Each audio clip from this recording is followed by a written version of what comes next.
Alhamdulillahi Rabbil Alameen. Wassalatu wassalamu ala rasulihil ameen. Wa ala alihi wa sahbihi ajma'in. Amma ba'du. A'udhu billahi minash shaitanir rajim. Bismillahir rahmanir rahim. Ma asaba min musibatin fil ardi wala fi anfusikum illa fi kitabin min qabli an nabraha. Inna dhalika 'ala Allahi yasir. لكي لا تأسوا على ما فاتكم ولا تفرحوا بما آتاكم والله لا يحب كل مختال فخور. സ്നേഹാദരണീയരായ സഹോദരന്മാരെ, സഹോദരിമാരെ, പ്രിയപ്പെട്ട ഒമാനിലെ പ്രത്യേകിച്ച് Musannah ഏരിയയിലെ ഇസ്ലാഹി പ്രസ്ഥാനത്തിന്റെ പ്രവർത്തകരെ, പ്രിയപ്പെട്ട ഇസ്ലാഹി പ്രസ്ഥാനത്തിന്റെ നേതാക്കളെ, സഹോദരന്മാരെ, സഹപ്രവർത്തകരെ, കുടുംബാംഗങ്ങളെ, സർവശക്തനായ അള്ളാഹുവിന്റെ വിധി വിലക്കുകൾ ജീവിതത്തിന്റെ മുഴുവൻ സമയങ്ങളിലും കൃത്യമായി കാത്തുസൂക്ഷിക്കണം എന്ന് സ്നേഹപൂർവം ഓർമ്മപ്പെടുത്തുകയാണ്. വളരെ പ്രയാസകരമായ ഒരു കാലഘട്ടത്തിലൂടെയാണ് ലോകത്തിലെ മുഴുവൻ മനുഷ്യരും സഞ്ചരിച്ചുകൊണ്ടിരിക്കുന്നത് എന്ന് നമുക്കെല്ലാവർക്കും പൂർണ്ണ ബോധ്യമുള്ള ഒരു കാര്യമാണ്. പ്രസംഗിച്ചു ബോധ്യപ്പെടുത്തേണ്ടതില്ലാത്ത ഒരു കാര്യമാണ്. സമാനതകളില്ലാത്ത ദുരന്തമാണ് കോവിഡ് മഹാരോഗം ലോകത്ത് ഉണ്ടാക്കി വെച്ചത്. നൂറ്റാണ്ടുകളായി മനുഷ്യർ ആർജിച്ചെടുത്ത അവന്റെ മുഴുവൻ കഴിവുകളെയും നിഷ്പ്രഭമാക്കുന്ന രോഗവ്യാപനം. സ്ഥാപിക്കപ്പെട്ടത് മുതൽ ഒരു മിനിറ്റ് പോലും നിർത്തിവെക്കാതെ പ്രവർത്തിച്ചിരുന്ന വലിയ വ്യവസായ സ്ഥാപനങ്ങളൊക്കെ മാസങ്ങളായി അടഞ്ഞു കിടക്കുന്നു. ആളുകൾ വിട്ടുമാറിയിട്ടില്ലാത്ത വലിയ വലിയ സ്ഥാപനങ്ങളൊക്കെ നിശ്ചലമായി കിടക്കുന്നു. ആളുകളില്ലാതെ നിശബ്ദമായി കിടക്കുന്നു. വീട്ടിലിരിക്കാൻ ഇത്തിരി പോലും സമയം കിട്ടാത്ത ആളുകളൊക്കെ വീട്ടിൽ നിന്ന് പുറത്തിറങ്ങാൻ നിർവാഹമില്ലാതെ അടച്ചിടപ്പെട്ടിരിക്കുന്നു. കോടികൾ വരുമാനമുണ്ടായിരുന്ന തങ്ങളുടെ വരുമാനത്തിന് ഒരു കുറവും ഉണ്ടാകുമെന്ന് ഒരിക്കലും വിശ്വസിച്ചിട്ടില്ലാത്ത ആളുകളൊക്കെ ഭീമമായ നഷ്ടത്തിന്റെ കണക്കുകൾ പറയുന്നു. എല്ലാ നിലക്കും സമാനതകളില്ലാത്ത ഒരു ദുരന്ത കാലത്തിലൂടെയാണ് നമ്മൾ ഉൾപ്പെടുന്ന ലോകവും സഞ്ചരിച്ചുകൊണ്ടിരിക്കുന്നത്. മുസ്ലിമായ ഒരു മനുഷ്യനെ സംബന്ധിച്ചിടത്തോളം ഏത് കാലഘട്ടത്തിലും അവന്റേതായ ബാധ്യതകൾ നിർവഹിക്കാനുണ്ട്. ക്ഷേമത്തിന്റെ കാലത്തും ക്ഷാമത്തിന്റെ കാലത്തും, പട്ടിണിയുടെ കാലത്തും പ്രാരാബ്ധത്തിന്റെ കാലത്തും, സുഖത്തിന്റെ കാലത്തും സങ്കടത്തിന്റെ കാലത്തും, ക്ഷേമത്തിലും ക്ഷാമത്തിലും, ഏത് കാലത്തും തന്റെ ജീവിത ദൗത്യം മനോഹരമായി നിർവഹിക്കേണ്ടവനാണ് ഓരോ മുസ്ലിമായ മനുഷ്യൻ. കൊറോണ കാലഘട്ടം എല്ലാവർക്കും നഷ്ടത്തിന്റെ കാലമാണ്. ഈ കൊറോണ കാലഘട്ടത്തിന്റെ ദിവസങ്ങളെ എല്ലാവരും നഷ്ടത്തിന്റെ കണക്ക് പുസ്തകത്തിലേക്കാണ് എഴുതി വെക്കാൻ ആഗ്രഹിക്കുന്നത്. എന്നാൽ ഒരു മുസ്ലിമായ മനുഷ്യനെ സംബന്ധിച്ചിടത്തോളം കൊറോണ കാലഘട്ടം വിളവെടുപ്പിന്റെ കാലമാണ്, നേട്ടത്തിന്റെ കാലമാണ്, ലാഭത്തിന്റെ കാലമാണ്. കാരണം അവന്റെ സൃഷ്ടാവിന് വേണ്ടി കൂടുതൽ സമയവും മനസ്സും ഒഴിഞ്ഞുവെക്കാനും ആരാധനകളിലും ഇസ്ലാമിന്റെ ദഅ്വാ പ്രവർത്തനങ്ങളിലും കൂടുതൽ കൃത്യത കാണിക്കുവാനും ഈ കാലഘട്ടങ്ങളിൽ അവന് സാധിക്കുന്നുണ്ട് എന്ന് മാത്രമല്ല, തന്റെ ബാധ്യതകൾ നിർവഹിക്കുവാനും കടമകളും കടപ്പാടുകളും നിർവഹിക്കുവാനും ഈ കാലഘട്ടത്തിൽ പ്രത്യേകമായി സാധിക്കുന്നുണ്ട് എന്നർത്ഥം. ലോകത്തിലെ ഏറ്റവും നല്ല മനുഷ്യൻ, ഏറ്റവും സൽസ്വഭാവമുള്ള മനുഷ്യനാണ് എന്നും ഏറ്റവും നല്ല സ്വഭാവമുള്ളവൻ തന്റെ ഭാര്യയോട് വീട്ടുകാരോട് ഏറ്റവും നന്നായി പെരുമാറുന്നവനാണ് എന്നൊക്കെ പറയുമ്പോ അതിനൊക്കെ എന്തൊക്കെയാ മൗലവി, നമുക്കൊക്കെ വീട്ടുകാരോടൊപ്പം ചെലവഴിക്കാൻ സമയമുണ്ടോ, നമ്മൾ തിരക്കിലല്ലേ എന്നൊക്കെ പറഞ്ഞിരുന്ന് ഒഴിഞ്ഞുമാറിയിരുന്ന ആളുകൾക്കൊക്കെ ഇപ്പൊ ഭാര്യയോടും വീട്ടുകാരോടുമുള്ള കടമകൾ നിർവഹിക്കുവാൻ എമ്പാടും സമയമുണ്ട്. മാതാപിതാക്കളോടൊന്ന് സംസാരിക്കാൻ എവിടെ സമയം എന്ന് ചോദിച്ചിരുന്ന ആളുകൾക്ക് മാതാപിതാക്കളോട് സംസാരിക്കാൻ എമ്പാടും സമയമുണ്ട്. എന്റെ മക്കളുടെ കൂടെ ഒന്ന് ചേർന്നിരുന്ന് അവരെ ഒന്ന് ചേർത്ത് പിടിച്ച് അവരുടെ മനസ്സെന്താണ്, വികാരം എന്താണ്, വിചാരം എന്താണ് എന്നൊക്കെ അറിയാൻ എനിക്കിത്തിരി സമയം പോലുമില്ലല്ലോ എന്ന് പരാതി പറഞ്ഞവർക്കൊക്കെ എമ്പാടും സമയമുണ്ട് മക്കളെ ചേർത്ത് പിടിക്കാൻ. ഈ ഭൂമിയിൽ ജീവിക്കുമ്പോ ഒരു മുസ്ലിം ചെയ്യുന്ന ആരാധനകളുടെ കൂട്ടത്തിൽ, സൽക്കർമ്മങ്ങളുടെ കൂട്ടത്തിൽ ഏറ്റവും ശ്രേഷ്ഠമായ കർമ്മം ഏതാണ് എന്ന ചോദ്യത്തിന് ഹബീബായ റസൂലുള്ളാഹി സ്വല്ലല്ലാഹു അലൈഹി വസല്ലമ പറഞ്ഞ മറുപടി അസ്സലാത്തു ഫീ അവ്വലി വഖ്തിഹാ, നമസ്കാരം അതിന്റെ ആദ്യ സമയത്ത് നിർവഹിക്കലാണ് എന്ന മറുപടി കേട്ടപ്പോ നമ്മളൊക്കെ പരസ്പരം പറഞ്ഞിരുന്ന ഒരു വർത്തമാനമുണ്ട്. നമ്മളെ കാര്യമൊക്കെ സങ്കടം തന്നെ. വാങ്കൊടുക്കുമ്പോ നമ്മൾ എവിടെയാണ്, എപ്പോഴാ നമ്മുടെ നിസ്കാരം നടക്കുക, എപ്പോഴാ നമുക്കൊക്കെ ഒന്ന് സമയത്ത് നിസ്കരിക്കാൻ സമയം കിട്ടുക എന്നൊക്കെ സങ്കടപ്പെട്ടിരുന്നവരെ ഇതാ ബാങ്ക് കേൾക്കുമ്പോൾ നമ്മൾ ഒഴിഞ്ഞിരിക്കുകയാണ്. നമുക്ക് നിസ്കരിക്കാൻ സമയമുണ്ട്, സമയത്ത് നിസ്കരിക്കാൻ സമയമുണ്ട്, ജമാഅത്തായി നിസ്കരിക്കാൻ സമയമുണ്ട്. സലാം വീട്ടി രണ്ടാമത്തെ സലാം വീട്ടി തീരുമ്പോഴേക്ക് പള്ളിയുടെ പുറത്തെത്തി ജോലി സ്ഥലത്തേക്ക്, ഓഫീസിലേക്ക് ഓടിക്കയറിയിരുന്ന ആളുകളൊക്കെ സങ്കടപ്പെട്ട് പറഞ്ഞിരുന്നു, എന്നാണാവോ റബ്ബേ നിസ്കാരം കഴിഞ്ഞ് സലാം വീട്ടിയിട്ട് ഒരു 10 മിനിറ്റ് ദിക്റും ദുആയുമായിട്ടൊക്കെ ഇരിക്കാൻ എന്നാണാവോ എനിക്ക് സമയം കിട്ടുക എന്ന് സങ്കടപ്പെട്ടിരുന്നു. സങ്കടങ്ങൾ മാറിയില്ലേ? സമയമുണ്ട് നമ്മുടെ അടുത്ത്. എനിക്കൊരു 10 ആയത്ത് ഓതാൻ എന്നാണ് പടച്ചോനെ ഒരു ഒഴിവ് കിട്ടുക എന്ന് നെഞ്ചുരുക്കി പറഞ്ഞവരെ, നിങ്ങൾക്ക് ഒഴിവ് കിട്ടിയിട്ടില്ലേ ഖുർആൻ ഓതാൻ? ഞാൻ പറഞ്ഞത് മൊത്തത്തില് കൊറോണ കാലത്തെ നഷ്ടത്തിന്റെ കണക്ക് ബുക്കിലേക്ക് എഴുതണ്ട. നമുക്ക് കൊറോണ കാലത്തെ ലാഭത്തിന്റെ, കൊയ്തെടുപ്പിന്റെ, വിളവെടുപ്പിന്റെ കാലമാക്കി മാറ്റാം. കാരണം ഹബീബായ റസൂലുള്ളാഹി സ്വല്ലല്ലാഹു അലൈഹി വസല്ലമ പറഞ്ഞിട്ടുണ്ട്, നിഅമതാനി മഅബൂനും ഫീഹിമാ കസീറും മിനൻ നാസ് അസ്സിഹ്ഹത്തു വൽ ആഫിയ വൽ ഫറാ. മനുഷ്യർക്ക് അല്ലാഹു നൽകുന്ന വളരെ വലിയ അനുഗ്രഹമുണ്ട്. ഈ ലോകത്ത് ആയുസ്സിനെ മൂലധനമാക്കി പ്രവർത്തിക്കുന്ന ഒരു മനുഷ്യനെ സംബന്ധിച്ചിടത്തോളം അവന്റെ ജീവിതത്തിലെ ഏറ്റവും വലിയ 2 അനുഗ്രഹങ്ങളാണ്. ഒന്ന് അവന്റെ ആരോഗ്യം, രണ്ടാമത്തേത് അവന്റെ ഒഴിവ് സമയം. ആരോഗ്യം എന്ന് പറഞ്ഞാൽ ഒരു 6 പാക്ക് ബോഡിയല്ല. ആരോഗ്യം എന്ന് പറഞ്ഞാൽ ഒരു 200 കിലോ വെയിറ്റ് ഉയർത്താനുള്ള ശേഷിയല്ല. ആരോഗ്യം എന്ന് പറഞ്ഞാൽ 1000 മീറ്റർ അല്ലെങ്കിൽ ഒരു 5000 മീറ്റർ ഓടാനുള്ള 5 കിലോമീറ്റർ ഓടാനുള്ള ത്രാണിയല്ല. ആരോഗ്യം എന്ന് പറഞ്ഞാൽ ഒരു 10 നില കെട്ടിടത്തിന്റെ മുകളിലേക്ക് ഓടിക്കയറാനുള്ള ആരോഗ്യമല്ല.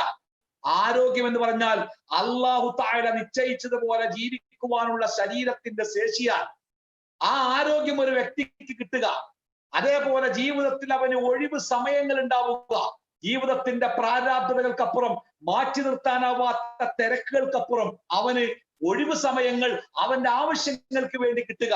ഇത് രണ്ടും ഒരു മനുഷ്യന്റെ ജീവിതത്തിൽ അല്ലാഹു അവന് കൊടുക്കുന്ന വളരെ വലിയ 2 അനുഗ്രഹങ്ങളാണ്. ഇത് രണ്ടും നഷ്ടപ്പെട്ടാൽ അത് തിരിച്ചു പിടിക്കാൻ ലോകത്തിൽ മനുഷ്യന്റെ സമ്പത്ത് മുഴുവൻ ഉപയോഗിച്ചാലും അവന് കിട്ടൂല.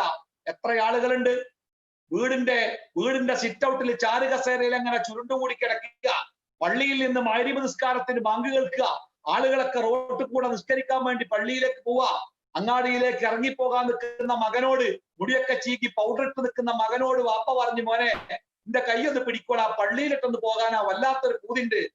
മോൻ പറഞ്ഞു, നിങ്ങളെയും കൊണ്ട് പള്ളിക്ക് പോയാലേ ഇന്ന് നേരം വെളുക്കുമ്പോൾ പള്ളിക്കെത്തും, അതുകൊണ്ട് നിങ്ങൾ ഇവിടെ നിസ്കരിച്ചാൽ മതി, ഞാൻ പോവാണ്. മോട്ടോർ സൈക്കിളിൽ ചാട്ടാക്കി മകൻ പോയപ്പോ ആരും കാണാതെ കണ്ണു തുടച്ച വാപ്പമാരുടെ എണ്ണം നമ്മുടെ നാട്ടിൽ ഒരുപാട് കേട്ടോ. എന്നിട്ട് സങ്കടപ്പെട്ട് പറയണേ, ഒരാളെ കൈ പിടിക്കാൻ കിട്ടിയിരുന്നെങ്കിൽ എനിക്ക് ആ ജമാഅത്തിന് പള്ളിയിലേക്കൊന്ന് പോകായിരുന്നു എന്ന് പറയുന്ന ഒരു കാലം നാളെ നമുക്ക് വരാനുണ്ട് എന്ന് ഇന്ന് നമ്മൾ ഓർക്കൂല, അന്ന് നമ്മൾ ഓർക്കും. അല്ലെ? ഏത് കണ്ണട വെച്ചിട്ടും ഖുർആന്റെ ഒരു അക്ഷരം പോലും കച്ചു പിടിക്കുന്നില്ലല്ലോ പടച്ചോനെ. ഒന്ന് ഒരക്ഷരം തെളിഞ്ഞു കിട്ടിയിരുന്നെങ്കിൽ എനിക്കൊന്ന് ഓതായിരുന്നു എന്ന് ആഗ്രഹിക്കുന്ന ഒരു കാലം നാളെ വരാണ്ടേ.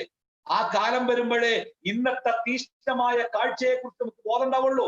അതുകൊണ്ട് പ്രിയപ്പെട്ടവരെ, ഈ 2 അനുഗ്രഹങ്ങളാണ് ഒരു മുസ്ലിമിന്റെ ജീവിതത്തിലെ ഏറ്റവും വലിയ 2 മൂലധനങ്ങളെന്നും അത് ഉപയോഗിച്ച് കച്ചവടം ചെയ്ത് ലാഭമുണ്ടാക്കി നാളെ റബ്ബിന്റെ മുമ്പിൽ സ്വർഗം വാങ്ങേണ്ടവനാണ് ഒരു മുസ്ലിം എന്ന് വിശ്വസിക്കുന്ന ഒരു മുസ്ലിമിനെ സംബന്ധിച്ചിടത്തോളം കൊറോണ കാലം നഷ്ടത്തിന്റെ കാലമല്ല, അത് വിളവെടുപ്പിന്റെയും ലാഭത്തിന്റെയും നേട്ടത്തിന്റെയും കാലം തന്നെയാണ്.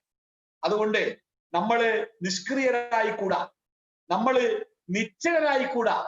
കൊറോണയെ ശപിച്ച് ജീവിതത്തിന്റെ വ്യവഹാരങ്ങളിൽ നിന്നും മാറി നിന്ന് ഭ്രാന്തന്മാരെ പോലെ പെരുമാറുന്നവരായിക്കൂടാ.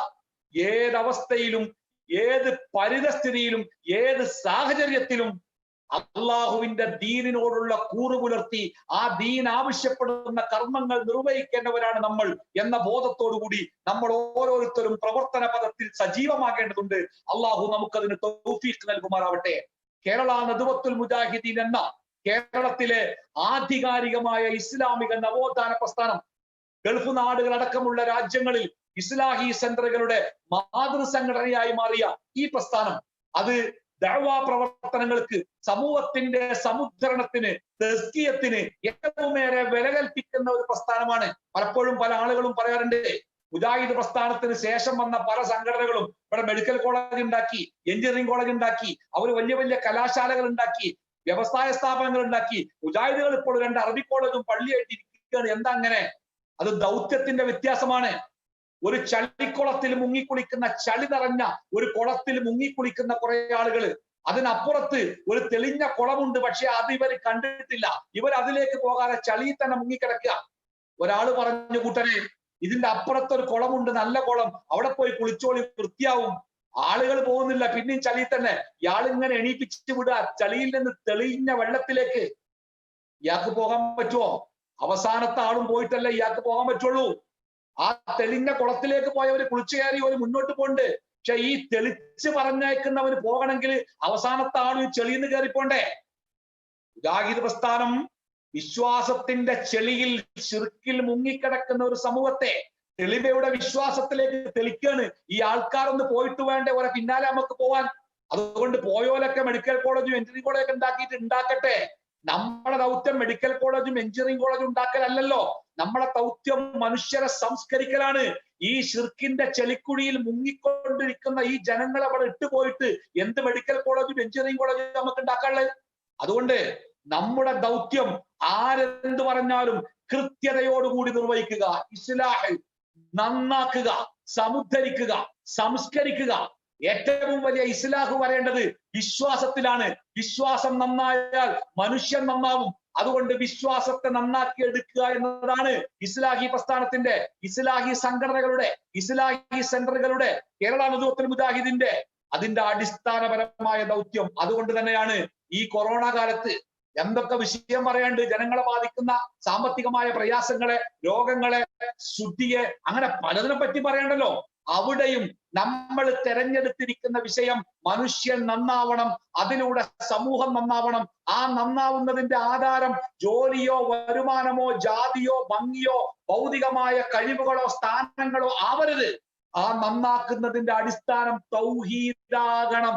ആ തൗഹീദിൽ കെട്ടിയിട്ടുകൊണ്ട് തന്നെയാണ് ഈ പ്രസ്ഥാനം അതിന്റെ പ്രവർത്തനങ്ങളുമായി മുന്നോട്ട് പോകുന്നത്. കാരണം മറ്റൊന്നല്ല, ലോകത്ത് മനുഷ്യരെ നന്നാക്കാൻ പലരും വന്നിട്ടുണ്ട്, പല സംവിധാനങ്ങൾ ഉണ്ടായിട്ടുണ്ട്, പല സാഹചര്യങ്ങൾ ഉണ്ടായിട്ടുണ്ട്. പക്ഷേ പ്രവാചകന്മാർ ലോകത്ത് മനുഷ്യരെ സമുദ്ധരിച്ചതുപോലെ ആരും ഈ ലോകത്ത് മനുഷ്യരെ സമുദ്ധരിച്ചിട്ടില്ല. ആ പ്രവാചകന്മാരാവട്ടെ ജനങ്ങളെ സംസ്കരിക്കുവാൻ, സമുദ്ധരിക്കുവാൻ തിരഞ്ഞെടുത്ത മാർഗം തൗഹീദായിരുന്നു, ഏകദൈവ വിശ്വാസമായിരുന്നു, കറകളഞ്ഞ വിശ്വാസമായിരുന്നു. അതുകൊണ്ട് തന്നെ ലോകത്ത് പരീക്ഷിച്ച് വിജയിച്ച മാർഗമാണത്. തൗഹീദിലൂടെ ഒരു മനുഷ്യനെ മാറ്റിയെടുത്താൽ അത് കുടുംബത്തിന്റെയും സമൂഹത്തിന്റെയും നാടിന്റെയും മാറ്റത്തിന് കളമൊരുക്കുമെന്നുകൊണ്ട് ആ പ്രവാചകന്മാർ ലക്ഷക്കണക്കിന് മനുഷ്യരെ ഈ ലോകത്ത് സമുദ്ധരിച്ചത് തൗഹീദിന്റെ ആ നിദാനമായി സ്വീകരിച്ചുകൊണ്ടാണ്, ആ പ്ലാറ്റ്ഫോമിൽ നിന്നുകൊണ്ടാണ്. എന്നതുകൊണ്ട് തന്നെ ആ പ്രവർത്തനത്തിന്റെ പിന്മുറക്കാരായ മുജാഹിദ് പ്രസ്ഥാനവും ഇസ്ലാഹി പ്രസ്ഥാനവും ഇസ്ലാഹി സെന്ററുകളും തൗഹീദിൽ നിന്നുകൊണ്ട് തന്നെയാണ് മനുഷ്യരെ സംസ്കരിക്കാനും സമുദ്ധരിക്കുവാനും എക്കാലത്തും തയ്യാറായിട്ടുള്ളത്. അതുകൊണ്ട് തന്നെയാണ് ഇങ്ങനെ ഒരു പ്രമേയം ഈ ഒരു ചർച്ചയ്ക്ക് വേണ്ടി, പ്രബോധനത്തിന് വേണ്ടി ഈ കോവിഡ് കാലത്തും ഈ പ്രസ്ഥാനം തെരഞ്ഞെടുത്തത്. ഇന്ന് നമുക്ക് സംസാരിക്കേണ്ട ഒരു വിഷയമുണ്ട്. യഥാർത്ഥമായ തൗഹീദാണ് മനുഷ്യന്റെ മനസ്സിന് ശരിയായ സമാധാനം കൊടുക്കുന്നത് എന്നതാണ് ഇന്നത്തെ നമ്മുടെ വിഷയത്തിന്റെ തലക്കെട്ട്. ഓൺലൈനിൽ ഒരുപാട് സമയമൊന്നും സംസാരം കേട്ടിരിക്കുന്നവർക്കും കഴിയില്ല. മുമ്പിൽ ആരുമില്ലാതെ കുറെ നേരം സംസാരിക്കുന്നവർക്കും കഴിയില്ല. അതുകൊണ്ട് ദീർഘമായ ഒരു സംസാരത്തിന് മുതിരാതെ ഒരു അരമണിക്കൂർ കൊണ്ട് ഇൻഷാ അല്ലാഹ് ഈ വിഷയത്തെ കുറിച്ച് ചില കാര്യങ്ങൾ പറഞ്ഞ് അവസാനിപ്പിക്കാനാണ് ഞാൻ ആഗ്രഹിക്കുന്നത്. ഇവിടെ 7 മുതൽ 8 വരെ ഒരു പ്രീ ഹൈസക്കിന്റെ സമ്മേളനം ഉണ്ടായിരുന്നു. അപ്പൊ ഞാൻ 7 മണിക്ക് തുടങ്ങിയതാണ്.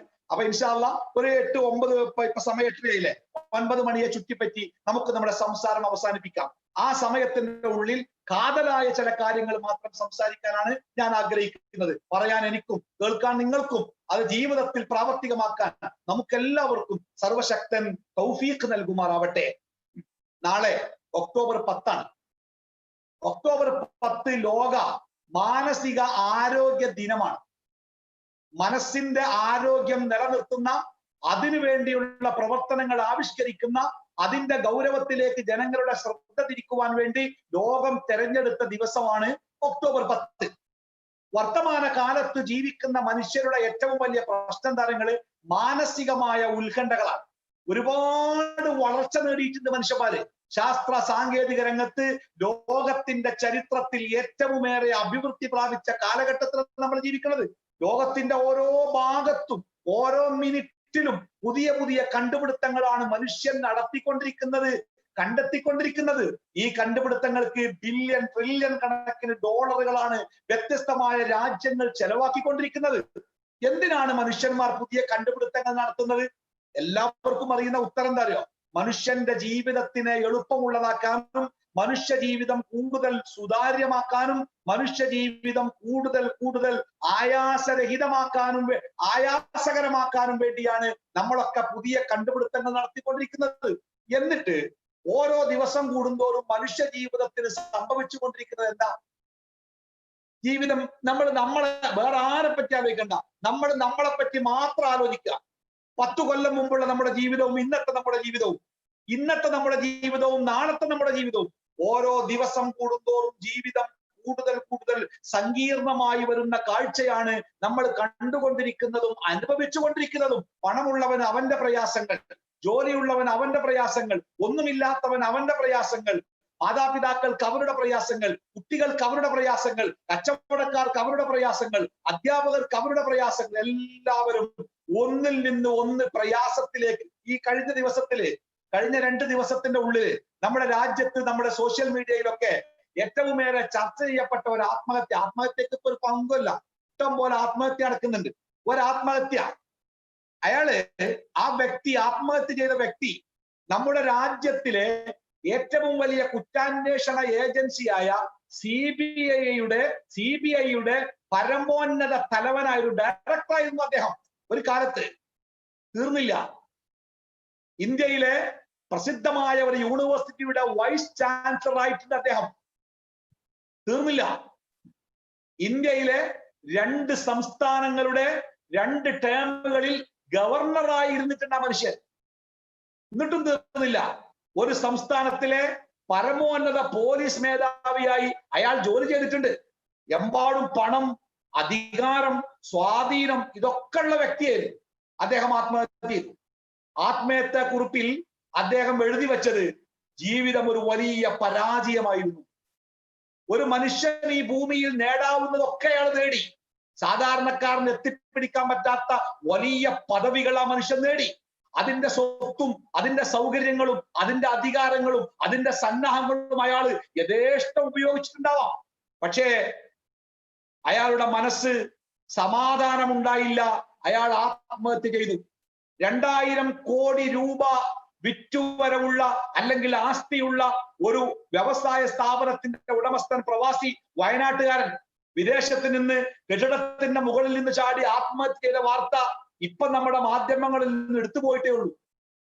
ലക്ഷക്കണക്കിന് ആരാധകരുള്ള കലാകാരന്മാർ, കോടിയുടെ ആസ്തിയുള്ള കച്ചവടക്കാർ തുടങ്ങി 10ാം ക്ലാസ്സിലെ പരീക്ഷയ്ക്ക് തോറ്റവനും 7ാം ക്ലാസ്സിലെ പരീക്ഷ എഴുതാൻ കഴിയാതെ പോയ വിദ്യാർത്ഥി, TV തുറക്കാൻ അമ്മ അനുവദിക്കാത്തതിന്റെ പേരിൽ 4 വയസ്സുകാരനും ഒക്കെ ആത്മഹത്യയിൽ അഭയം പ്രാപിക്കുന്ന ഒരു കാലം. തീർന്നില്ല, ആത്മഹത്യ ചെയ്തവരെക്കാൾ എത്രയോ ഇരട്ടിയാണ് ആത്മഹത്യയേക്കാൾ മോശപ്പെട്ട രൂപത്തിൽ മനസ്സ് ചടച്ച് ആകപ്പാടെ പ്രയാസരഹിതമായി ജീവിതം ഉന്തി തള്ളി മുന്നോട്ട് കൊണ്ടുപോണേ. എന്താ വർത്താനൊന്നും പറയണ്ട. എന്തേ ഇപ്പൊ പൈസക്കുണ്ട്, മനസ്സിന് ഒരു സുഖമല്ല. എന്തേ ഭാര്യ വീട്ടിലെ ഭാര്യ ഉണ്ട്, മക്കളില്ലേ മക്കളുണ്ട്, ജോലിയില്ലേ ഉണ്ട്, ഏർപ്പാടില്ലേ ഉണ്ട്, ഒക്കെ ഉണ്ട്. എന്നിട്ട് എന്താ പറയാ, മനസ്സിന് യാതൊരു സുഖമല്ല. മനസ്സിന് സുഖമല്ല, ഉത്കണ്ഠാകുലമാണ് മനസ്സ്.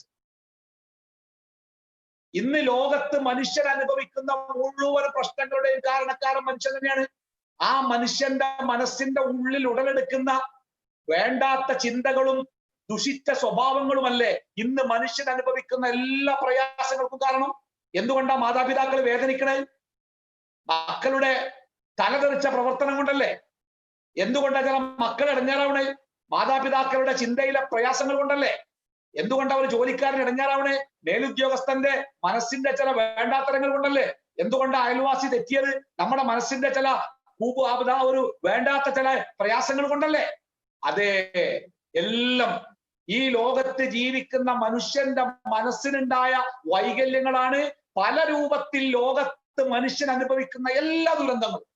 ഈ കോവിഡ് കാലത്ത് പോലും ആവശ്യമായ രൂപത്തിൽ രോഗികളെ ആശുപത്രിയിൽ കൊണ്ടുപോകാൻ ആംബുലൻസ് ഇല്ലാത്ത രാജ്യമാണ് നമ്മുടെ രാജ്യം.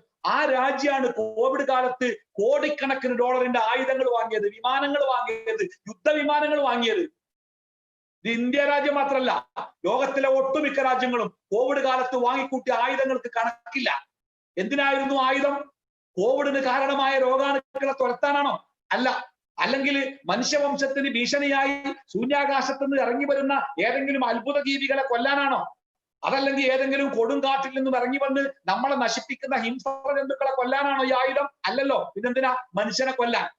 മനുഷ്യനെ കൊല്ലാൻ ഇന്ത്യ രാജ്യത്തിന്റെ അതിർത്തി ആയുധം സജ്ജമായിരിക്കുന്നു. അത് പാകിസ്ഥാന് നേരെയും ചൈനക്ക് നേരെയും തിരിച്ചു വച്ചിട്ടുണ്ട്. ചൈനയിൽ നിന്നിട്ടുണ്ട്, പാകിസ്ഥാൻ നിന്നിട്ടുണ്ട്. എല്ലാവരും ആയുധങ്ങൾ വാങ്ങിക്കൂട്ടിയത് മനുഷ്യനെ കൊല്ലാനാ. എല്ലാവരും മനുഷ്യന്റെ മനസ്സിന്റെ ഈ വേണ്ടാത്ത ഈ വക്രത ഉണ്ടല്ലോ, അത് ലോകത്തിലെ മനുഷ്യന് മൊത്തത്തിൽ ശാപവും നഷ്ടവും അയക്കുക. ഇവിടെയാണ് നമ്മൾ പുതിയ ഒരു കാര്യം ലോകത്തിനോട് പറയേണ്ടത്. ഇസ്ലാം പുതിയതല്ല. ഇസ്ലാം അതിന്റെ 1-ാം തീയതി മുതൽ പറയാൻ തുടങ്ങിയതാ. പക്ഷെ വർത്തമാന കാലത്ത് ആ വാക്കിന് ചില വലിയ പ്രാധാന്യങ്ങളുണ്ട്, പ്രത്യേകതകളുണ്ട്. മനുഷ്യന്റെ മനസ്സിന് സമാധാനം കൊടുക്കാൻ ബാഹ്യമായ ഘടകങ്ങൾക്കാകുന്നില്ല.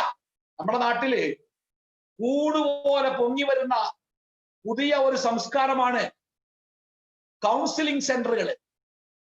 കൗൺസിലിംഗ് എല്ലായിടത്തും. ഒരു നാട്ടിലിപ്പോ ഞാൻ ഇരിക്കുന്ന ചുങ്കത്തറയാണ്. ഈ നജാത്തുള്ള ഓർഫനേജിന്റെ ഓഫീസിലാണ് ഞാൻ ഇരിക്കുന്നത്. ഈ സ്ഥാപനത്തിന് ഗവൺമെന്റിന്റെ ഒരു പുതിയ നിർദ്ദേശം വന്നു. കുട്ടികൾക്ക് കൃത്യമായ കൗൺസിലിംഗ് കൊടുക്കണം. അതുകൊണ്ട് ഒരു കൗൺസിലർ സ്ഥാപനത്തിലെ ഒരു ജീവനക്കാരനായി ശമ്പളം കൊടുക്കുന്ന ഒരു കൗൺസിലർ സ്ഥാപനത്തിൽ ഉണ്ടാവണം. അപ്പോ നമ്മളൊക്കെ കുട്ടികൾക്ക് കൗൺസിലിംഗ് കൊടുക്കാറുണ്ട്. പക്ഷേ ആ കൊടുക്കുന്ന സമയത്ത് നമുക്കൊരു സർട്ടിഫിക്കറ്റ് ഇല്ല.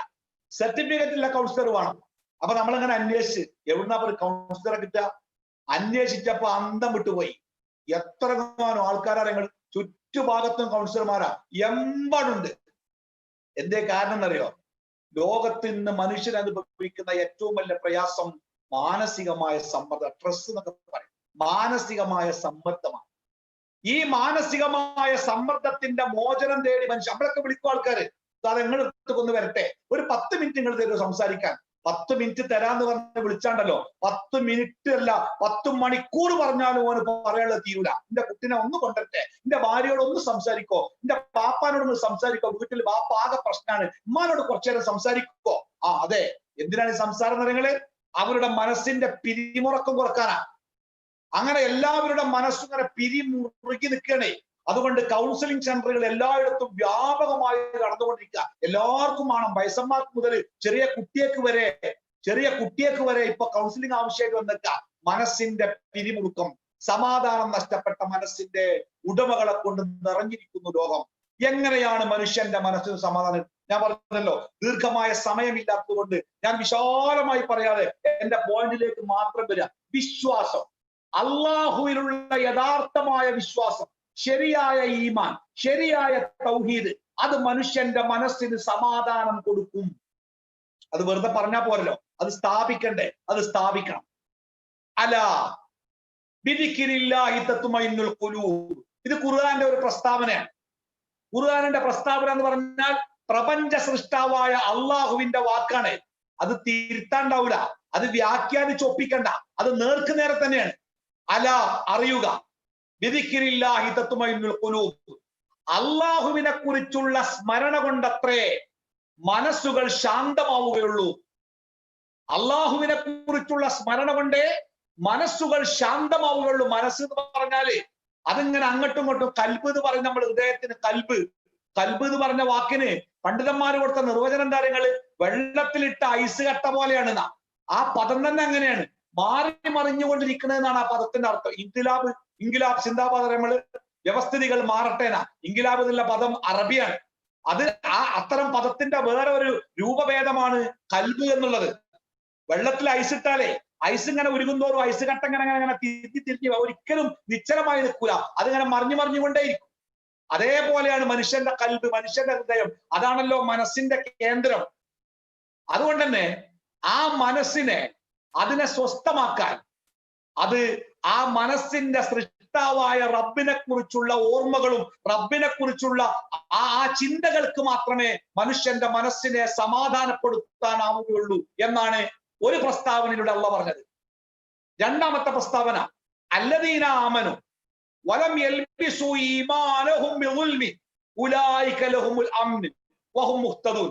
അല്ലദീന ആമനു, ശരിയായ വിശ്വാസം സ്വീകരിക്കുകയും ശരിയായ ഈമാൻ, തൗഹീദുള്ള ഈമാൻ ഉൾക്കൊള്ളുകയും ആ ഈമാനിനോട് ശിർക്കിന്റെ ഒരു ചെറിയ കണിക പോലും കൂട്ടിച്ചേർക്കാതിരിക്കുകയും ചെയ്തവരാരോ അവർക്കാണ് ഉലൈക ലഹുമുൽ അംൻ, അവർക്കാണ് ഈ ലോകത്ത് നിർഭയത്വമുള്ളത്. അംന്, നിർഭയത്വമുള്ളത്. വഹും മുഹ്തദൂൻ, അവരാണ് ഈ ലോകത്ത് യഥാർത്ഥമായ നേർമാർഗത്തിന്റെ ഉടമസ്ഥരായ, അഥവാ ഹിദായത്ത് ലഭിച്ച ആളുകൾ അവരാണ്. ആര്? ശരിയായ വിശ്വാസം, കളങ്കമില്ലാത്ത, ശിർക്കിന്റെ തരി പോലും കൂടിച്ചേർന്നിട്ടില്ലാത്ത കൃത്യമായ വിശ്വാസത്തിന്റെ ഉടമകളാരോ അവരാണ് ഈ ലോകത്ത് ശരിയായ നേർമാർഗത്തിന്റെ ആളുകൾ. അഥവാ അംന്, നിർഭയത്വം. ആ നിർഭയത്വം എന്ന് പറഞ്ഞാൽ പേടിയില്ലാത്ത അവസ്ഥ, ഒന്നിനെയും പേടിയില്ലാത്ത അവസ്ഥ. അതിന്റെ അർത്ഥം അവന്റെ ജീവിതത്തിൽ പ്രയാസങ്ങൾ ഉണ്ടാവൂല, ദുഃഖങ്ങൾ ഉണ്ടാവൂല, കഷ്ടപ്പാടുണ്ടാവൂല, രോഗം ഉണ്ടാവൂല, കടണ്ടാവൂല, ഒന്നുമല്ല. പേടി ഉണ്ടാവൂല. കടത്തിന്, അവന് പ്രയാസങ്ങളെ ഭയപ്പെടുന്ന അവസ്ഥ അല്ല, അവന് രോഗത്തിനെ വല്ലാത്ത പേടിയില്ല, ജീവിതത്തിൽ ഉണ്ടാകുന്ന നഷ്ടങ്ങളെ പേടിക്കുന്നില്ല. പേടിയില്ലാത്ത അവസ്ഥക്കാണല്ലോ സമാധാനം എന്ന് പറയല്ലേ. പേടി, ഭയം, സമാധാനം. ഭയത്തിന്റെ എതിരല്ലേ സമാധാനം. ഭയം ഉണ്ടാവാതിരിക്കുക എന്നുള്ളതാണ് സമാധാനം ഉണ്ടാവാനുള്ള ഏകമാർഗം. ആ ഭയം ഉണ്ടാവാതിരിക്കാൻ സൃഷ്ടാവിനെ കുറിച്ചുള്ള കൃത്യമായ ബോധം മനസ്സിലുണ്ടാവുകയും ആ സൃഷ്ടാവ് പഠിപ്പിച്ച കൃത്യമായ വിശ്വാസം ഉൾക്കൊള്ളുകയും ചെയ്യണമെന്നാണ് മനുഷ്യന് വഴി കാണിക്കുവാൻ വേണ്ടി, അവന്റെ ജീവിതത്തിന്റെ സമാധാനത്തിന് വേണ്ടി സർവശക്തൻ നിശ്ചയിച്ച വിശുദ്ധ ഖുർആനിലൂടെ ആ മനുഷ്യന്റെ സൃഷ്ടാവ് നമ്മളോട് സംസാരിക്കണേ. എങ്ങനെയാണ് വിശ്വാസം ഒരു മനുഷ്യന് സമാധാനം കൊടുക്കുക? എങ്ങനെയാണ് വിശ്വാസം ഒരു മനുഷ്യനെ ഭയപ്പാടുകളിൽ നിന്നും രക്ഷപ്പെടുത്തുക? എങ്ങനെയാണ് വിശ്വാസം ഒരു മനുഷ്യന് നിർഭയത്വം കൊടുക്കുക? അത് നമ്മൾ മനസ്സിലാക്കണം. അത് മനസ്സിലാക്കിയാലേ ആ നിർഭയത്വവും ആ സമാധാനവും നമുക്ക് അവകാശപ്പെടാൻ സാധിക്കുകയുള്ളൂ. ആദ്യമേ ഒരു കാര്യം നമ്മൾ മനസ്സിലാക്കണം. ഇസ്ലാം സമാധാനം കൊടുക്കും എന്ന് പറഞ്ഞതിന്റെ അർത്ഥം, ഒരാൾ ഇസ്ലാം മതം സ്വീകരിച്ചാൽ പിന്നെ ഓന്റെ ജീവിതത്തിൽ ഒരു പ്രയാസം ഉണ്ടാവില്ല, ഓന് രോഗം വരൂല, ഓന് ബുദ്ധിമുട്ടുണ്ടാവൂല, ശത്രുക്കൾ ഉണ്ടാവൂല എന്നൊന്നും അതിന് അർത്ഥമല്ല. അതൊക്കെ എമ്പാടുണ്ടാവും, ഒരുപക്ഷെ മറ്റുള്ളവരെക്കാൾ കൂടുതൽ ഉണ്ടാവും. അതാണ് ലോകത്തിന്റെ ചര്യ. റസൂലുള്ളാഹി സ്വല്ലല്ലാഹു അലൈഹി വസല്ലമയോട് ചോദിക്കുന്നില്ലേ, അള്ളാഹുവിന്റെ ഹബീബേ, ഈ ലോകത്ത് ഏറ്റവും കൊടിയ പരീക്ഷണത്തിന് വിധേയരായവർ ആരാണ്? പ്രവാചകൻ കൊടുത്ത മറുപടി ഇസ്ലാമിന്റെ ശത്രുക്കൾ നല്ലല്ലോ. ആണോ? അല്ല.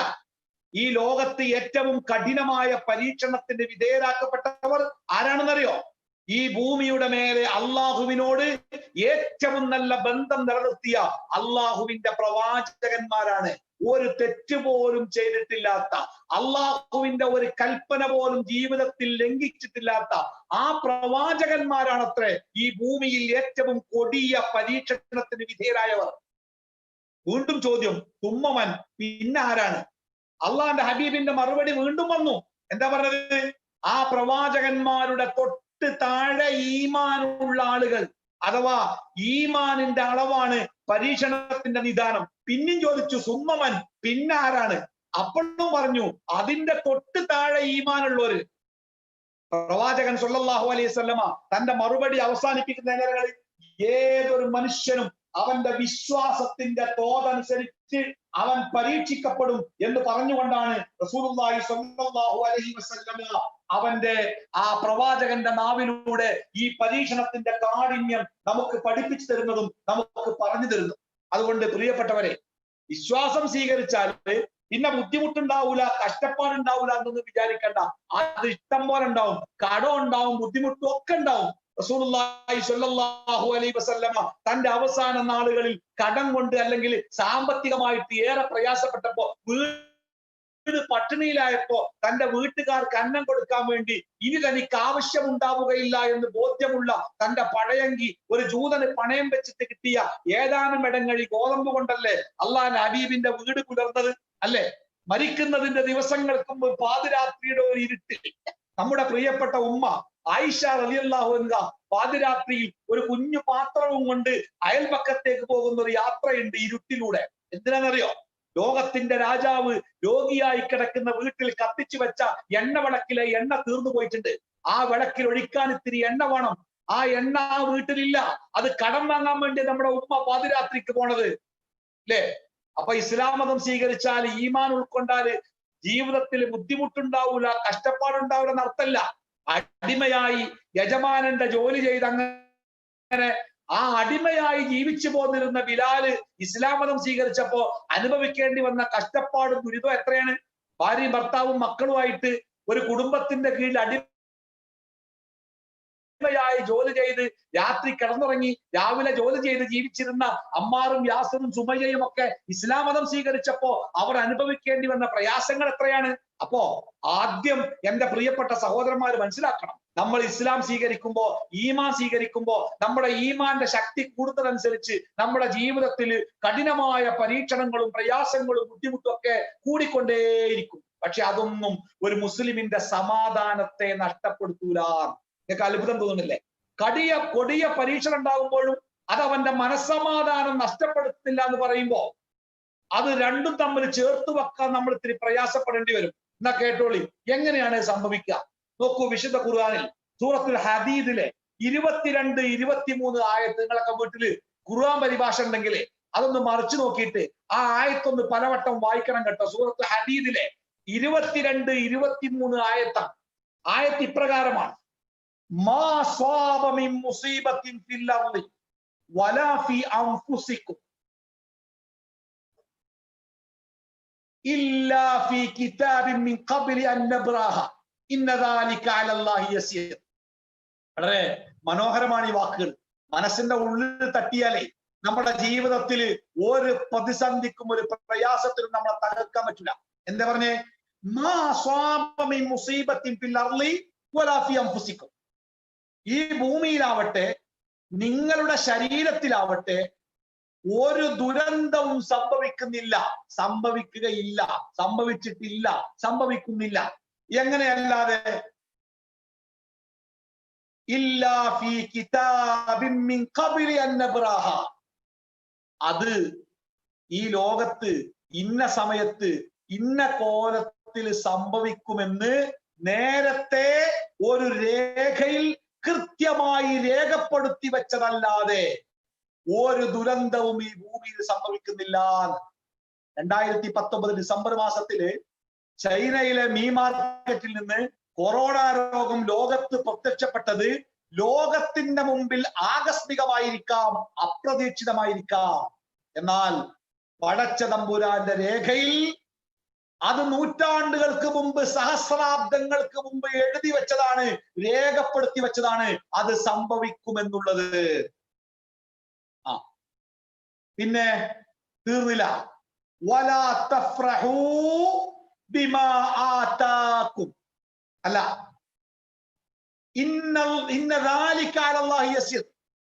ഈ കാര്യങ്ങളൊക്കെ ലോകത്ത് നടക്കുന്ന ആയിരക്കണക്കിന് സംവത്സരങ്ങൾ ലോകത്തിന്റെ വ്യത്യസ്ത ഭാഗങ്ങളിൽ നടക്കുന്ന ചെറുതും വലുതുമായ ഈ കാര്യങ്ങളൊക്കെ രേഖപ്പെടുത്തുക എന്നത് അത് സാധ്യമാണോ?